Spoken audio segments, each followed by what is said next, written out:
Entrevista do dia. Pauta de hoje, Giovana Simioli. Semana do Trânsito, Semana Nacional do Trânsito, e nós recebemos aqui no estúdio da Difusora o secretário municipal de Trânsito, Ederson José da Silva. Bom dia, Ederson. Bom dia, Giovana. Bom dia, Cabreira. Bom dia, Morgado. Bom dia, ouvintes da rádio. Estou à disposição e para falar sobre a Semana do Trânsito, é sempre a mesma tecla que a gente vem bater com relação à conscientização, né, Cabreira? Sempre ter mais atenção ao volante, os cuidados necessários e umas dicas tão básicas e tão simples que é não usar o celular quando está dirigindo. Isso daí, infelizmente, é motivo de vários acidentes e causas de acidentes. Seria hoje a maior causa de acidentes? Está entre as primeiras. O celular está entre as primeiras. Celular e bebida alcoólica, né? Bebida alcoólica ao volante. É as duas que mais... Só que o celular, a pessoa às vezes que entra, que se envolve no acidente e tem alguma lesão leve ali, sempre vai dizer, caiu minha pressão, tive um mal súbito. Nunca vai falar que estava com o celular na mão.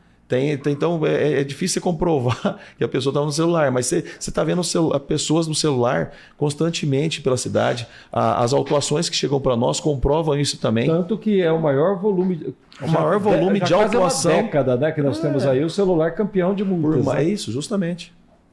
E realmente é um problema muito sério, né? Então a Semana de Trânsito para ser clichê, assim... bater na mesma tecla, desnecessário, todo mundo tem consciência, todo mundo passou por uma autoescola, ninguém dirige sem habilitação na cidade, porque isso também é uma infração, mas todo mundo passou por autoescola e sabe o que pode e o que não pode. A pessoa faz no excesso de confiança, porque a fiscalização existe, a Polícia Militar está atuante nessa questão, né, das infrações, o capitão Ferrares fazendo um ótimo trabalho frente à companhia aí, né, e tem dado resultado. Porém, tem uma parcela dos condutores aí que insiste em achar que consegue dirigir e falar o celular ao mesmo tempo. Eu entrei no site da Secretaria de Segurança Pública do Estado de São Paulo, que faz aquele balanço de ocorrências na cidade, e de janeiro a julho, né, porque o de agosto sai agora, dia 25. Nós já temos um total de 9 mortes no trânsito atribuído à área de Fernandópolis, né? E 169 acidentes com lesão corporal no trânsito de Fernandópolis. Isso nós tivemos mais um óbito essa semana que a gente estava conversando, então, que não está, ele subiu para 10. Nas minhas contas, na verdade, eu preciso... É que tem um cruzamento de informações que a gente faz, Cabreira, com relação aos óbitos da cidade e de rodovia. Porque acidente na área urbana... E tem alguns de rodovia que a gente não fica sabendo. Por exemplo, houve um acidente, mas depois veio a óbito na Santa Casa. Então acaba entrando para o município também. É porque, na verdade, o acidente ele entra na estatística do espaço territorial do município. Do espaço territorial do município, justamente. Mas mesmo assim, às vezes o acidente foi fora do espaço territorial do município, mas... por uma questão de logística, trouxe para Fernandópolis, o óbito aconteceu em Fernandópolis, então entra para o município. Então tem essas... agora, para o final do ano, a gente faz, a cada 6 meses a gente faz, esse ano foi atípico para nós com relação a dados, mas agora no final do ano a gente faz o levantamento de todos os acidentes e óbitos que aconteceram dentro do município. Que isso aí já nos norteia algumas ações para o próximo ano, até com relação ao orçamento, para a gente poder já nos posicionar na questão de prevenção. Esse ano nós tínhamos alguns equipamentos para ser implantados, mas por uma questão de licitação, questões burocráticas, a gente teve algumas dificuldades com relação aos redutores. É um mal necessário para a cidade, é um mal necessário para todas as cidades. Todo mundo reclama, mas se não colocar... O povo não obedece, né? Aí algumas pessoas, Giovana, falam assim, mas secretário, está fora do padrão, esses redutores, não sei o que tal. O redutor de velocidade, existem dois dispositivos, Cabreira. O A e o B. Tá? Todos eles... Ele tem 1,5 m de entrada, 1,5 m de saída, ou seja, um dispositivo desse ele tem 3 metros de largura. A altura dele é 10 centímetros. Então, esse dispositivo, a ondulação transversal, foi criado. Você tem que fazer a pintura dele, colocar a esfera de vidro para ter refletividade à noite. É um dispositivo visual para você identificar que naquele ponto existe algum risco. Só que no Brasil isso não funciona. Não funciona em nenhuma cidade do Brasil que a gente estuda, levanta dados. Se você faz dentro do padrão, a pessoa passa com a caminhonete ou passa com um carro um pouquinho mais alto, está 120 km por hora e nem sente. Nem sente. Então nós vamos estar direcionando recurso público em algo que não vai ter eficiência nenhuma, que a pessoa não vai reduzir velocidade num ponto que a gente sabe que é crítico. Resumo da obra, tem que engordar a lombada para o caboclo parar. Infelizmente, a gente tem que fazer ela de uma forma... tem algumas que nós temos algumas na cidade que foram feitas, que a gente tem que fazer algumas correções, a gente tem ciência disso, fazer algumas correções, mas a gente tem que fazer fazer de uma forma que realmente induza o condutor a reduzir a velocidade. Infelizmente, a gente tem que trabalhar dessa forma. Eu não tenho eu não tenho nenhum medo de falar de que forma a gente tem que fazer os redutores, porque é um mal necessário para salvar vidas, cara. Infelizmente, eu tenho que sair, eu tenho que analisar o lado técnico, o lado de eficiência e eficácia do que a gente está usando, dinheiro público para se fazer algum dispositivo, pensando no que me norteia. O pilar que me norteia é a segurança. E não adianta eu fazer algo que não vai funcionar. Então, eu sei dos riscos, sei das possibilidades, mas a gente tem que fazer algo que resolva a redução desses acidentes. E onde a gente tem colocado os redutores, tem trazido resultado, diminuição de acidentes, desses riscos, nesses cruzamentos. Nós temos desde o ano passado, como eu te falei com relação a gente fazer um levantamento do ano de acidentes, de óbitos, Cabreira, nos norteia até com relação ao orçamento para a gente trabalhar o ano seguinte. Esse ano nós tivemos várias situações com relação à aquisição de tinta. Por isso que você pode estar vendo que nossa cidade, desde 2017 que a gente está na administração, a nossa cidade esse ano ela não está tão sinalizada quanto foram os anos anteriores. Porque esse ano eu tive muita dificuldade para aquisição de tinta. Nós temos recursos, só que a empresa que nos forneceu tinta já entrou querendo reajuste de preço depois de ter ganhado pelo menor valor. Acho que 2 meses depois ela já entrou com reajuste de preço. Por exemplo, se a pessoa não tem condição de me fornecer material o ano inteiro para aquele preço que ela se propôs, porque então não entre no pregão. Então isso atrapalhou muito o município. Aí depois a apreciação do jurídico, que entendeu que tinha má fé da empresa, aí a gente impugnou a empresa, aí abriu outra licitação. Aí essa outra licitação que foi aberta, quem ganhou foi outra empresa da mesma região, na qual o proprietário também é sócio da empresa que foi impugnada. A hora que eu percebi isso, eu falei, vai dar problema de novo para nós. Passei para o jurídico também avaliar isso para a gente. E desclassificamos a empresa outra vez. Agora, graças a Deus, ontem eu tive a boa notícia de que agora uma outra empresa já foi classificada, né?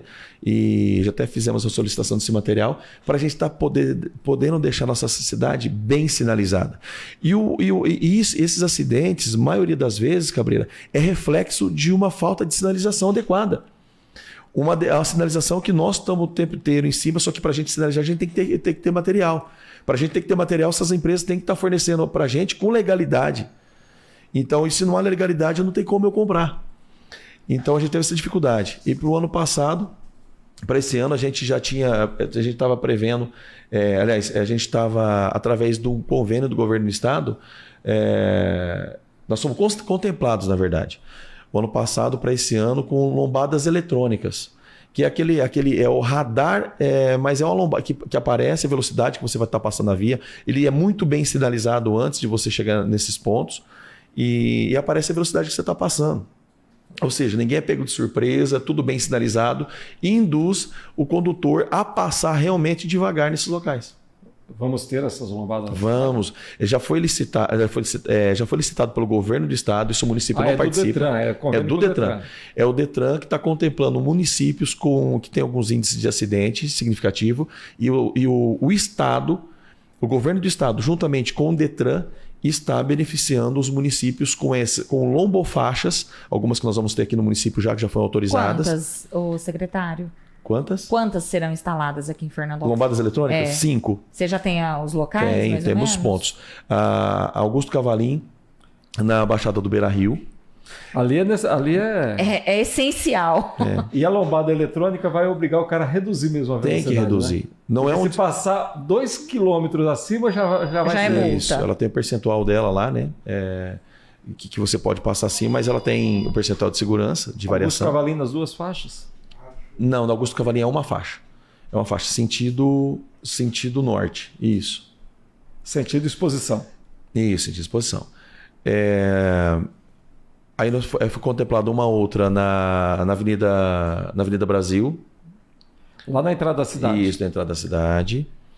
A terceira é na curva indo para a Unibrasil também, na curva da Matinha ali. Já na vicinal lá. Na vicinal, da Carlos Gandolfi, isso. Mesmo duplicando a Carlos Gandolfi, já tem um ponto estratégico de onde ela vai ser implantada que não vai precisar mexer nela depois. Certo. Se a implantação dela for antes da duplicação que a gente entende que vai ser, já é no ponto já que não vai precisar mexer nela depois, segundo os estudos dos técnicos. Aí a quarta e a quinta? A quarta nós temos na frente do quartel, do batalhão, na Líbero, próxima rotatória ali. E a quinta, para quem entra na cidade, próximo ao McDonald's. Entra ali. Na Expedicionários? Isso, na Expedicionários. É a quinta. Então, pelo valor que foi disponibilizado para o município utilizar, seriam 2 milhões, metade direcionada especificamente para recap, e a outra metade tinha que ser direcionada para sinalização e lombadas eletrônicas. Então é um recurso que veio do governo do estado, juntamente com o Detran, e aí a gente teve que direcionar. E pelo valor direcionado, cabia 5 redutores, 5 lombadas eletrônicas. E aí a gente direcionou para esses pontos. Na Augusto Cavalim, por exemplo, a gente entende que o correto seria 2, tanto sentido norte e sentido sul. Porém, o recurso, aí eu deixaria outra área da cidade descoberta. Então, isso daí já serve para nós, para o município, já ir se habituando com os redutores, né, com essas lombadas eletrônicas. E futuramente, para o ano que vem, a gente já tem a condição também, que já na nossa dotação, eu já estou provisionando isso, essa possibilidade de aumentar essas lombadas eletrônicas, que é um dispositivo de fácil visibilidade. E ninguém pode alegar ignorância. Né? Não pode alegar ignorância. Ele pode verificar no momento. Ele pode aferir na hora que ele está passando, na velocidade que ele passou no local na hora. Vai identificar ele identifica, no painel, né? Justamente. E também tem as lombofaixas, que nós fomos contemplados também. Uma ali ligando o JAP à Praça da Aparecida. E mais 3 aqui duas daqui na Expedicionários. São 4 lombofaixas. Isso. 2 na Expedicionários. 2 na Expedicionários. E uma aqui na Líbero. E mais uma na 3. Isso, na praça, ligando o JAP à praça, na saída dos alunos ali. Parecida. E aqui na Expedicionários, o estudo delas aqui, uma lombofaixa dessa vai para a faixa de pedestre, onde nós temos ali ligando o antigo nosso bar, a Padaria União, que ali vai a lombofaixa. Por que a lombofaixa ali, Cabrira? Porque vai ajudar a desafogar a Brasil, vai reduzir a velocidade de quem está descendo Expedicionários, sentido a Praça Fernando Jacó. Melhorar o fluxo na rotatória. Agilizar a saída da Brasil. Então, com a velocidade reduzida aqui, eu consigo liberar também o fluxo da Brasil. Mas sempre a preocupação, Ederson, hoje, por exemplo, nós temos ali a Avenida do Linhão, lá na zona norte da cidade, que vai ser recapeada. Rubens Padilha Meato. Rubens Padilha Meato. E ali já é quase certo. Recapeou, asfalto melhorou, vai virar pista de corrida. A velocidade aumenta. O que você está pensando? Porque fez o recapeamento, você tem que entrar com intervenção lá. Na verdade, o primeiro dispositivo que a gente vai ter que a gente usa, que é contemplado até pelo Código Brasileiro de Trânsito, é a sinalização. Recapeou, a gente já tem que estar com a equipe pronta lá para sinalizar. Desde os pares, a divisão de fluxo, tem que estar sinalizado. A questão de velocidade, se começar a ser desenvolvida uma velocidade acima da permitida, aí a gente para estudar. Então, toda a ação, a gente tem que aguardar a necessidade que essa ação pode começar a gerar para nós, para a gente dar uma resposta para ela. Então, se vai ser necessário colocar um redutor, se vai ser necessário colocar algum dispositivo de fiscalização eletrônica, isso a gente não sabe. Mas, diante da necessidade, a gente começa a se posicionar. Primeiro, é a questão de sinalização, deixar ela bem sinalizada. E deixar também, já aproveitar a oportunidade para atentar os motoristas que a pista em ótima condição, ela é um motivo para te dar mais segurança, não exercer uma velocidade acima do que a via está te permitindo, que tem que estar bem sinalizada também a velocidade que pode ser desenvolvida ali. Então, a questão da pista de corrida, igual você falou, isso daí já é o excesso de segurança que alguns condutores têm e a falta de respeito com o próximo, né? Tá certo. Ô, Éder, a gente teria muitos outros assuntos. Muito. Né, não vai faltar eu tô aqui com a língua coçando de pergunta. Pergunta, então, Giovana. Não, eu queria... A gente voltando lá no começo da conversa, que você falou da questão dos acidentes, uma grande preocupação minha, não só pelo que a gente tem noticiado aqui no nosso noticiário policial, mas... com relação ao meu convívio, a minha rede de relacionamento, eu vejo que acontecem muitos acidentes de motocicletas aqui na cidade. Existe algum projeto, alguma ação específica para esse público, para reduzir o número de acidentes com motociclistas? A redução desse tipo de acidente, ela só vem com conscientização do condutor. Parte nós da secretaria é fazer as campanhas de conscientização para quem realmente entende que isso é necessário, né? Para quem ouve e entende que isso é um alerta. Nós tivemos aí um óbito a semana passada, uma fatalidade. A gente sente muito quando acontece esse tipo de situação, porque foi uma fatalidade, mas a gente vê outros condutores de motocicleta abusando ou empinando, não estou dizendo que foi esse caso, tá? Mas empinando, excedendo excesso de velocidade, cruzando o sinal vermelho, atravessando o pare, está tudo bem sinalizado, está tudo sinalizado, mas a pessoa se vê no direito de achar que ele tem a preferência de tudo e não respeita as leis de trânsito. Agora, com relação à tua pergunta, o que fazer? Orientação.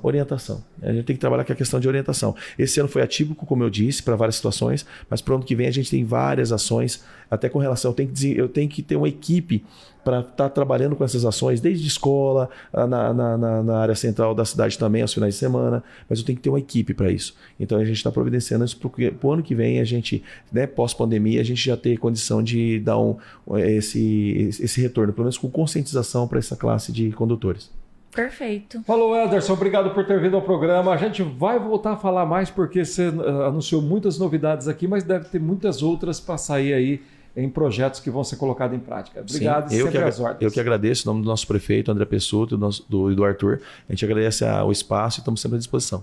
Conversamos com o Ederson José da Silva, secretário municipal de trânsito. Semana Nacional de Trânsito é responsabilidade de cada um que está no volante ou em cima de uma moto, de uma bicicleta ou pedestre. Pedestre também, né? Está na mesma responsabilidade. Voltamos já com mais Rotativa. Rotativa no ar.